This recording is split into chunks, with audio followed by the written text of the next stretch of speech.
doing today? Okay, so I'm back, and we've been talking about mastery, and I'm so excited to continue this series. So my name is Okwe Oluwa Oni. So what you're going to do right now is to like this video, follow or subscribe, and share. Okay, so do those three things right now as we continue. So we've been talking about mastery, the 12 M's, mastery for success. We've talked about mind. We've talked about the men, that's the human resources that you need. And we've also talked about the might, that's the might that you need for that work, the work ethic, the culture, because most often than not, people overlook all these things, okay? That now we are talking, we've talked about methods too. So we stopped about method 2 days ago. And we're starting with something that is very, very, very simple and also straightforward. Note we are going to 12, okay? So we have 7 to go. And I'll be concluding in this part and the next part, and we'll round up the 12, okay? So talking about mastery, anything we want to achieve in life, there are basically, there are things you really, really need. And some of these things that we need to really what? We need to master them, and we not just master them, we need to pay attention to the fact that we need these things, okay? So those are some of the things we've really been looking at. So today we are starting with mission, okay? There's a saying that when the purpose of the thing is not known, abuse is inevitable. So if you don't define the purpose and vision of whatever you want to do, there's no way you will not eventually abuse that which you want to do. Okay, so take for instance, now I've been posting on my YouTube, and the big picture for me, and the ultimate goal for me is to eventually convert so many of my teachings. I find it more comfortable when I'm talking and all of that. So, and I script down my thoughts, I script down my notes, but I realize that I'm more comfortable when I speak and when I talk to people and all of that. I say, okay, let me do the talking, and I get more inspiration to when I talk. So let me do the talking. Then from the talking, I convert it to books. So now for me, the vision, the purpose for second half of the year in terms of my consultancy dimension is what is to get a book done. I'm working about 12 books. About 5 manuscripts are ready already, and it's just to move to the next one. Okay, so that for me speaks a lot of volume, because it gives me direction, purpose. It gives me an assignment, and it gives me something that I need to keep doing on a daily basis and on a regular basis. Okay, so you need to define your personal and your organizational purpose. For instance, now I'll be using real estate as an example because I play in the real estate sector. So if you are starting a real estate or you are starting a new arm of your business, you must define for you what is the need, because really, what is your end goal of why you are starting what you are starting? You need to define that. Then the second thing also is that for the organization, what is the end goal? Because beyond you, there are other people that are bringing their time, their treasure, their talents, their vision, their mission, and a whole lot of stuff on board too. And it is good to constantly factor those people in the picture of everything that you are doing, so that one will not be self-centered. Because if you don't factor them, at the end of the day, you have people that are not committed. You have people that have half-hearted. So it's a measure of half-heartedness. Those are some of the things that you will have. Okay, so define those things, then craft a compelling vision statement. Words are powerful. Words are very, very powerful. So you don't joke with the words. Your confessions, all those things, they are very, very powerful. So you craft something that is very compelling in that statement, and you roll it out. Then the next thing is what you need: visionary leader. You see, the fact that you're an entrepreneur does not mean that of course, when you start out, you'll be the only leader, okay? But you need other people that can also demonstrate the same level of commitment that you have, if not even more. Okay. Um, if you really want to, there's this concept. So you really want to experience growth, what you should work on is more leaders and release control to them. Okay. So there's this concept in growth that if you want control, then you can't have growth. And if you want growth, you need to release control. Okay, so you need to know what is the definition of control to you and what is the definition of control to the people that you want to release control to. So those two things are very, very important. What is the definition of control to you and what is the definition of control to the people you want to release control to? So but for you to release control to people, you must know that these people they are visionary too. They have goals. Let me put it. They are ambitious. Let me be more sarcastic. They are selfish. Okay, they have their own strong will. I mean, look at organizations like GTB. I mean, look at guys that have pulled out of GTB and they've built something that is even bigger than GTB. Look at the guys that are running GTB right now. Are the guys that were in the system. Talks about visionary leadership. And sometimes you might not have them raw. I mean, sorry, you might have them raw. You might not write them fully made. But part of your organizational goal should be to raise such people, which is the next thing right now. Okay, in your mission, in this number 6, you need to have a purpose and vision. Then now you need to set clear goals and objectives. Okay, let the goals be smart. You are starting out you need to set goals that are smart. That's what specific, measurable, achievable, realistic. Especially when you're putting team together. Something might be realistic to you, but what if it's not realistic to the team that you have put together? It becomes more difficult, it becomes more tough, and all of those things. So that is very, very important. Then you now need to put a time frame. Okay, are we measuring it on a yearly basis, quarterly basis, monthly basis, biannual basis, weekly basis, or we are measuring it on a daily basis? So it really depends on you and the ability to move it from year to biannual to quarterly to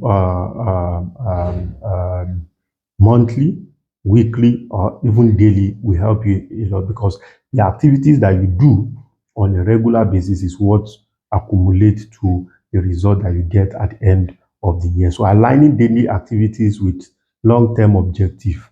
So your daily activities to your long-term objective. Let me say maybe your long-term objective is $100 million. Okay, then your 1 year objective is $100 million. So your biannual objective is half of the year you must have done what? $50 million. Quarterly, that's every 3 months you must have done $25 million, right? So every month you must be doing minimum of 7.5, let's say $8.5 million. That's on a what? On a monthly basis. So if you are doing $8.5 million on a monthly basis, that means on a weekly basis, you have to be doing between $2 million and $2.5 million on a weekly basis. And if you are doing $2.5 million on a weekly basis, that means on a daily basis, you must be doing $500,000. So look at it from there, we're able to trickle it down to something that people can relate with it. So you know that if we don't make $500 today, we don't close. We are not done. We are not done because the time is gone. We are done because we have done what we are supposed to do. So all those things are very, very, very, very important. Okay, and next, which after mission is what is motivation. Somebody might want the motivation. Yes, the road to entrepreneurship, the road to achieving what you have never achieved before will be very, very lonely. And knowing that and settling with that and be more comfortable with that will help a great deal. It's going to be a lonely journey, so you need to have that at the back of your heart. So you need to understand what motivation does for yourself. What are the things that motivate you, and what are the things that motivate um, your team members. Some people it is pleasure that motivates them. Some people it is pain that motivates them. Some people it is the fact that they are not going to achieve something that motivates them. So it all depends on you. So you need to always find something that motivates you. So okay, yeah, each individuals have different things that motivate them. Okay. Then the next is strategic way to stay motivated. What are the ways you stay motivated? Not that one of the challenges a lot of people usually have when it comes to motivation is that when they are getting started, they're pumped up. They went to a seminar, they're pumped up. But all those things, you have to do the work. So when the chips are down, what motivates you? That's why I mentioned in the beginning, I talked about your why. Okay. You need to have a strong why. Those are the things that will keep you late at night and keep you up early in the morning. Your strong why is very, very important. Okay. Then you need to always show the example of motivation to people when the chips are down. You, as a leader, they must, yes, you should be vulnerable. You should talk to your people, but they must not see you heads down. You must be heads up because if they are seeing you heads down, they'll be wondering, hey, look at the general that is sending us to battle. He himself has lost. So what should we do as followers? Okay.